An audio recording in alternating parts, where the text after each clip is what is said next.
Welcome to Dave's new podcast. I've just been watching one of Mark Kermode's reviews. He was reviewing a movie starring George Clooney, a film called Up in the Air, which I really enjoyed, about a guy who spends his life flying from one place to another, sacking people. He's a professional sacker, if you like, but he's so charming and so intelligent with it that people hire him to do that particular job because he has all those skills and training. But he loves it, and he loves this kind of disconnected lifestyle. The reason I mention it is because in Mark Kermode's review of it, what he mentioned was that while Clooney was being that particular character, Kermode was really connected with the film.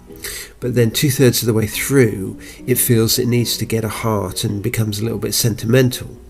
And suddenly Clooney is no longer just this vacuous guy in airport terminals living a life that's disconnected from others. Suddenly he has to learn on his journey. He has to get a heart. He has to change, which is the story of so many Hollywood movies. And I remember years ago,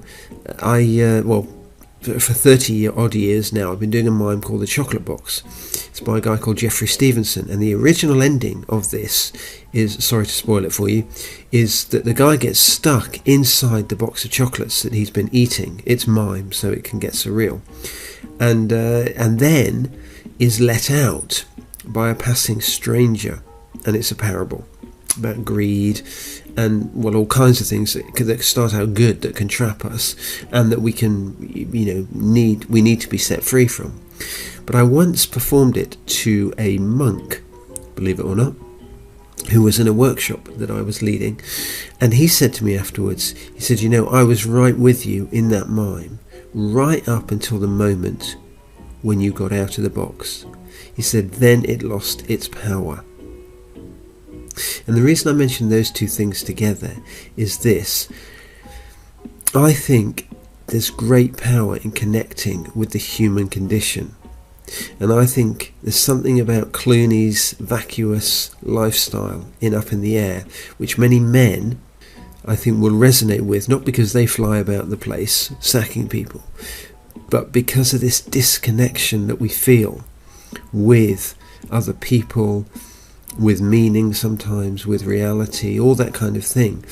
And in The Chocolate Box, which I now end differently, I now end with the guy trapped in a box, and in some ways there's always a slight sort of pregnant, not embarrassed pause at the end, but people are never sure whether, okay, that's finished, has it?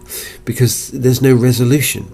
Instead, the guy is trapped in the box, but that's the most powerful part of the mime, because if there are people out there who feel trapped in a box, that's the moment of connection for them, and then it's up to them whether or not there's another step.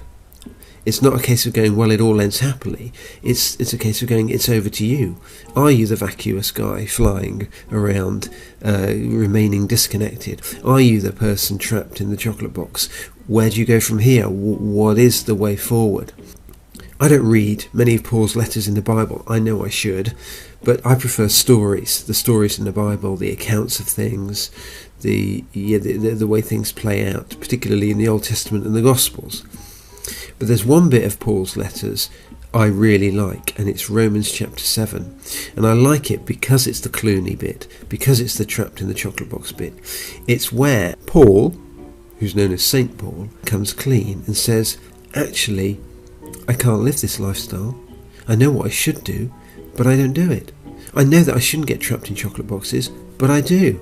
I know that I shouldn't fly about like a vacuous person, that I should be totally connected with other people, totally interested in them, totally caring about them, but I don't. What am I going to do about that? And then he comes back to the place where we always come back with the Christian faith, is to say, actually, we keep getting it wrong, but thank goodness we find ourselves in Jesus on the cross, and we find a way forward there. And that's not to say it's an easy solution. That's simply saying part of the solution is actually being honest and saying who we are, saying that we are those people that keep on tripping up, falling down, and then getting up again. As the old song says by Chumbawamba, I get knocked down, but I get up again. How do we get up again? Well, we find ourselves in Jesus. Not as an answer to all the questions in life, not as a solution to all the problems in life, but as a way forward with the problems in life. Thanks very much for listening. That was Dave's podcast.